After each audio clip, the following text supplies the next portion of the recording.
This is Jeanette with HikingBoots.com. I'm here at Outdoor Retailer 2012. I'm at the Wolverine booth with Jan, and we're going to talk about the benchmark. What can you tell us about the benchmark, Jan?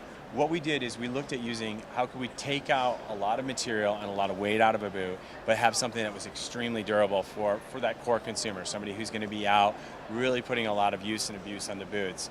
Breathability was also something that we wanted to make sure we tackled. So we started looking at how could we do a very low sew upper. So by that I mean most uppers have some form of stitching, and stitching and whenever you piece things together is a potential weak spot. So this is actually an engineered fabric. So they lay the fabric out. You have this lighter sort of silvery mesh fabric here, which is backed with a waterproof breathable membrane. It's a lighter use, lighter duty, so it takes a ton of weight out of the boot. And then we took TPU and injected that over here. We put these fins in here very strategically because we know those are areas, one, that don't see a lot of abuse. We need to protect that material underneath, but we also wanted to have the maximum amount of breathability and ventilation. A lot of times warm air rises, we all know that, so we put those in those strategic areas.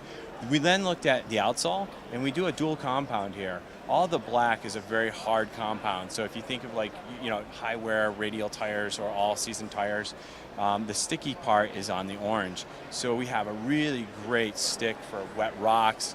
If somebody's hiking in Colorado or the Rockies where they're going to encounter snow or some slippery conditions, even in the summertime, we wanted to make sure that they had that nice grip there for that. We put a braking heel on here. We use a lower lug, so we take, again, some weight out of this. We go from a PU midsole that we use in some of our other shoes into something that's EVA, again, with that idea of reducing weight. Classic leather upper here, nice lacing pattern. Again, the articulating hardware that we use in a lot of our boots. One of the things that we took a long, hard look at, and for the folks out there who spend a lot of time in the woods and do stuff, we actually started looking at what speed hooks would do, because a lot of times they tear pants, they tear rain pants, and of course they can always cut you or catch or bend.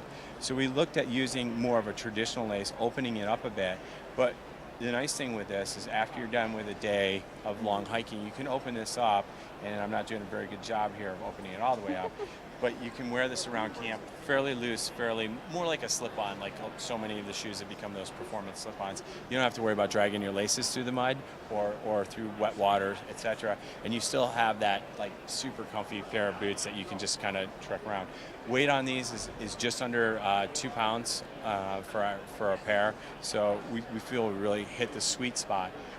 Price, the middle part of the market, has a nice support system to it. So a lot of the things that a backpacker would want, but somebody who's looking for something that's a little bit more price value, as opposed to putting all the big bells and whistles on there, but still having a full-featured boot. So.